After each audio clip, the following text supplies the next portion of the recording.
law firm that you are in, right? Or at least an international law firm. Not necessarily. I mean, this is why I think I think it's one of those things that people think you have to in the U.S. market you do when you come from the in-house training. But when you come from outside, you're totally off track in terms of how recruitments take place.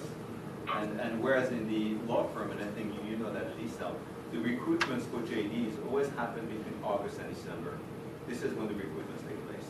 So basically, at the time that if you're a Netherlands student, you get your first grades. But at that time, this is when you start sending out resumes. At that point, the budgets are already frozen. Most of the jobs have already been given out, by December. So it makes it very difficult to compete on that stage. I think in-house, there's no such thing as a cycle for recruitment. It really depends on the market, and it depends on the needs of the company. So I don't necessarily think that you would need to have a U.S. Or any sort of in-house of law firm practice before you actually move in-house. It just happens to be more of a tradition in New York, but I don't think it applies to the same extent to what it is. Yeah, I would say for the United Nations, instead, it would be important to add some experience to your JD or LLM before you apply for jobs. There are no paid internships with the UN, so you have to factor at least 6 months of unpaid internship.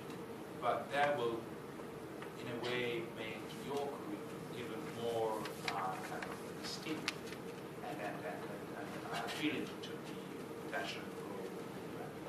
And just remind you that the United Nations is a big institution. We're talking about thousands of people. We're talking about hundreds of offices. I myself, there are probably a third of the offices that work for the United Nations. There are probably offices out there that are within the United Nations Secretariat that I have no idea about. So it is a huge work, but again, it can be overwhelming in terms of the potential offer, job offer that the United Nations can give you.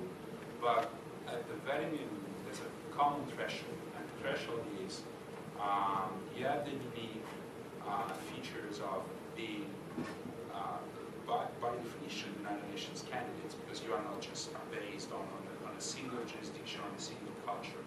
The United Nations is all about multiculturalism, diversity, different people. So that's where you are. You have your legal studies, and then try to add some practical experience.